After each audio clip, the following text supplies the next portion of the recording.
मगर बदले में उन लोगों ने क्या दिया हमें? दिल्ली दंगा, मरकज़ पे ताला, और ताला तो यहाँ तक कि आज तक ताला लगा हुआ है कि बिहार में आपने खेल खराब किया, वही हाल यहाँ भी करने की तैयारी में है।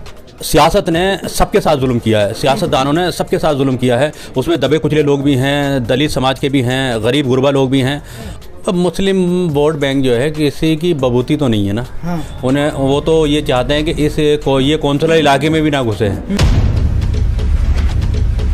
नमस्कार, आप देख रहे हैं द इंडिया टीवी और मैं हूं आपके साथ सद्दाम करीमी। एमसीडी चुनाव को लेकर तमाम राजनीतिक दल जो है अपने अपने चुनाव प्रचार में जुट गए हैं। इसी को लेकर एमआईएम प्रत्याशी भी यहां पर आरिफ साहब है, उनसे जानेंगे कि वो किस तरह से चुनाव कैंपेन कर रहे हैं, उनकी क्या कुछ तैयारियां हैं, खुद उनकी जुबानी सुनते हैं। बहुत बहुत शुक्रिया वक्त देने के लिए। शुक्रिया जनाब। सर, पहला सवाल और महत्वपूर्ण सवाल ये है कि आप किस तरह से चुनाव कैंपेन कर रहे हैं, क्या कुछ तैयारियाँ हैं वो बताइए जरा हमें। देखिए, यहाँ के रनिंग काउंसलर ने रास्ते खुद आसान किए हुए हैं। ज़्यादा लोगों को बताने की ज़रूरत ही नहीं पड़ रही, क्योंकि इलाके का इतना बुरा हाल उन्होंने किया। पिछले 6 साल से लोग इतने ज़्यादा परेशान हैं कि लोगों को बताने की ज़रूरत ही नहीं पड़ रही कि उन्हें क्या किस मुद्दे पे बात करनी है। उन्हें वो तो ये चाहते हैं कि ये काउंसलर इलाके में भी ना घुसे। अगर लोगों का बस चले तो शायद जूतों की मालाओं से उनका स्वागत ना कर दें। ये हालात हैं यहाँ के। लेकिन आप पर आरोप लग रहा है कि बिहार में आपने खेल खराब किया, वही हाल यहाँ भी करने की तैयारी में है। अब मुस्लिम वोट बैंक जो है किसी की बबूती तो नहीं है ना। मुस्लिम वोट बैंक अपना एक लीडर बनाना चाहता है, जैसे दलितों ने अपना लीडर बनाया, सिखों ने अपनी पार्टी बनाई। क्या मुसलमानों का अधिकार नहीं है अपनी लीडरशिप खड़ी करने की? अच्छा चलिए ठीक है, हमने एतमाद भी आप लोगों पे 74 साल तक किया। हमने अपनी लीडरशिप को कभी तवज्जो ही नहीं दी, ना हमने कोई अपने किसी लीडर को आगे बढ़ाया। हमने तो समाजवादी को, बीएसपी को, कभी आम आदमी पार्टी को आगे बढ़ाया। मगर बदले में उन लोगों ने क्या दिया हमें? दिल्ली दंगा, मरकज़ पे ताला, और ताला तो यहाँ तक कि आज तक ताला लगा हुआ है। जबकि कोरोना के टाइम पे ये जो साफ़ तौर पे केजरीवाल ने साबित करने की कोशिश करी कि ये दिल्ली के अंदर कोरोना मुसलमानों की वजह से फैला है, जबकि पूरी दुनिया में वो शायद चाइना की वजह से फैला। मगर केजरीवाल ने ये दिखा दिया कि तबलीगी जमात ने कोरोना फैलाया। तो ये वो लोग हैं जिन लोगों को हमने इख्तिदार में पहुँचाया, और वो लोग बदले में हमें क्या दे रहे हैं? बदनामी, ज़िल्लत, रुसवाई, यहाँ तक कि हमें दंगों की आड़ में मारा जाता है। आप दिल्ली उठा के देख लीजिए, दिल्ली में दंगे होते रहे। एक दिल्ली का सीएम दिल्ली में होते हुए 3 दिन तक घर से नहीं निकला।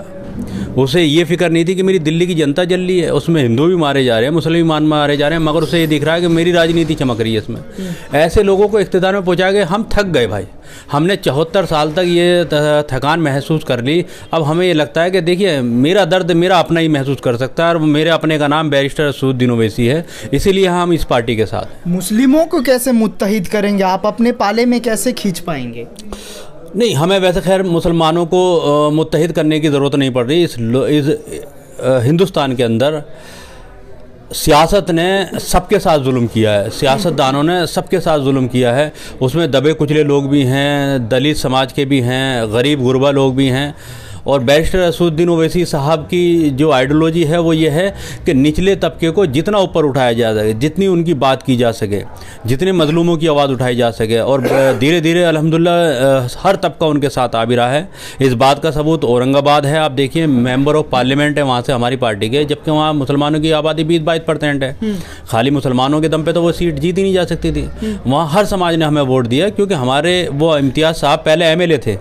एमएलए से बनकर उन्होंने लोगों का दिल जीता। उन्होंने दिखाया कि ये पार्टी सबको साथ में लेके चलने वाली है। इस वजह से लोगों ने जब दिल जीता तो मेंबर ऑफ पार्लियामेंट बनाया। तो अल्हम्दुलिल्लाह इस पार्टी ने अपने काम से लोगों में दिल में जगह बनाई है, और वही कोशिश हम भी करेंगे। एक तरफ आप मुसलमानों की मुत्तहिद करने की बात कर रहे हैं, लेकिन गुजरात में अगर ओवैसी साहब रैली करते हैं, वहाँ काले झंडे मुसलमान ही दिखाते हैं, तो कैसे इनको जोड़ पाएंगे आप? नहीं, वो काले झंडे दिखाने वाले लोग तो हमारे बीच में यहाँ भी मौजूद हैं, ओखला के अंदर भी।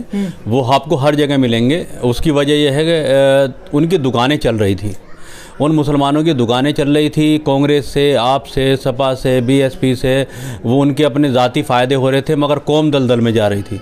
और साफ नज़र आ रहा है कि उन्होंने अपनी कोठियाँ तो बना ली, मगर उन्होंने कौम के लिए कुछ नहीं करवाया। अब आप इलेक्शन में आइए, बहुत से ऐसे करीम लोग होंगे, मैं अब भी आपके साथ हूँ, वो लोग मेरे साथ भी नहीं हैं, कि उन्हें मालूम है कि मजलिस से कुछ मिलना नहीं है।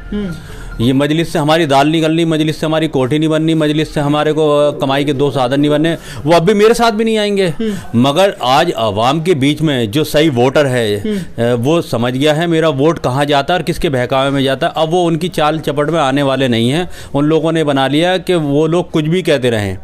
अब यहाँ भी काले झंडे दिखाओ खूब, कोई फ़र्क नहीं पड़ता। अब वो यहाँ तक कि अब धीरे धीरे उन लोगों को भी समझ में आने लगा कि वो झंडे जो फ्रंट पे निकालते थे वो धीरे धीरे उनकी जेबों में घुसने लगे। तो कह रहे हैं ना सर, आम आदमी पार्टी काम कर रही है, आप बीजेपी को फ़ायदा पहुँचाने आए हैं। हाँ बिल्कुल काम कर रही है दिल्ली में। देखिए हमारे ही पार्षद का एक नारा था यहाँ पे कि हम यहाँ अबुल फजल वार्ड में सबसे बड़ी समस्या जो है कूड़े घर की है, कूड़ा घर बनवाएंगे। तो उन्होंने बिल्कुल कूड़ा घर बनवाया, मगर कूड़ा घर पूरे इलाके को बनवाया। उन्होंने वादा तो पूरा करा मगर पूरे इलाके को कूड़ा घर बना के वादा पूरा किया। तो ऐसा इनकी है। मैं कह रहा हूँ अगर अरविंद केजरीवाल काम के नाम पर वोट मांग रहे हैं तो जहाँ से उनके पार्षद जीत के आ चुके हैं, जहाँ ठीक है वो सत्ता में नहीं हो, ज़रूरी नहीं है सत्ता में रह के ही आप काम कर पाएंगे। जो उनके पार्षद जीत के आए हैं उनके वार्डों में जाएं और पूरी हिंदुस्तान को, पूरी दिल्ली को, सब जगह ये दिखाएं कि देखो हमारे पार्षदों ने ये काम किया था और बीजेपी वालों ने ये काम किया। उस मुद्दे पे इलेक्शन लड़ें। मैं कह रहा हूँ दूध का दूध पानी का पानी हो जाएगा, सब पता चल जाएगा, रांगा बिल्ला एक जैसे ही है। आप पे क्यों भरोसा करें लोग, आपको क्यों वोट दे फिर? बिल्कुल हमारी काम हमारी पहचान है। आप जहाँ भी हमारे पार्षद एमएलए हैं, एमपीज़ हैं, वहाँ से आप जाके देखिए काम हमारा अल्हम्दुलिल्लाह अपने आप बोलता है। और जहाँ हम एक दफ़ा जीत के आ जाते हैं वो सीट हमारे हाथ से जाती नहीं, ये हमारा सबूत है काम का। क्या करेंगे यहाँ के जनताओं के लिए आप?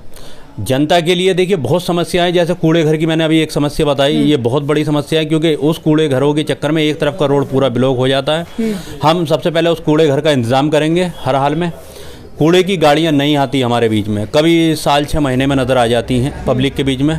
अब जो रोज़मर्रा के काम है वो तो रोज़मर्रा होंगे। अब खाना आप एक टाइम खा लोगे तो क्या काम चल जाएगा क्या आपका? नहीं चलेगा ना। तो कूड़े गाड़ी रोज़ आनी चाहिए। वो इंशाल्लाह हम कोशिश करेंगे कि वो रोज़ आए और घर तक आए। लोगों को पेड वर्ग कूड़े उठाने वाले लगाने की ज़रूरत ना पड़े।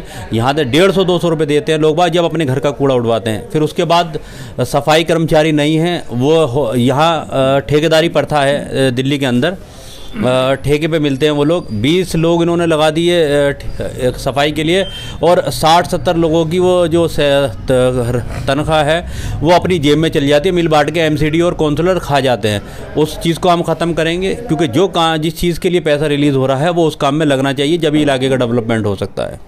आपकी पार्टी का एएसपी से गठबंधन हुआ है, पहले आप मुसलमानों का सिर बात करते थे, अब दलित को भी साथ लाने की तैयारी में है? नहीं, हमारा गठबंधन उनसे कोई बात हुई थी मगर वो गठबंधन हमारा हुआ नहीं, ख़त्म हो गया।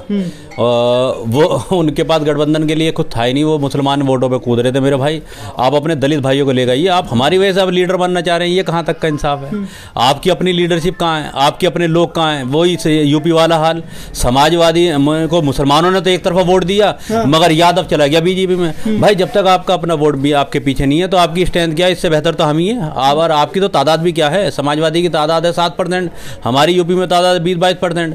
हम फिर भी आपको सीएम बना रहे हैं मगर आपका वोट बैंक आपके पास नहीं है। तो आपका वोट बैंक आपके साथ होगा तभी आपसे गठबंधन होगा, वरना नहीं होगा। आखिरी सवाल, आप यहाँ से सुरक्षित सीट निकाल रहे हैं? अल्हम्दुलिल्लाह जो असबाब यहाँ नज़र आ रहे हैं, जो लोगों की फ़िक्रमंदी नज़र आ रही है, जो लोगों बागों के अंदर जोश नज़र आ रहा है, तो मुझे लगता है कि मेरी फ़ाइट किसी से नहीं है और अल्लाह ने चाहा हम इंशाल्लाह एक तरफ़ा जीत के जा रहे हैं। वादा रहा, दोबारा हम आपसे बात करेंगे। जी बिल्कुल इंशाल्लाह।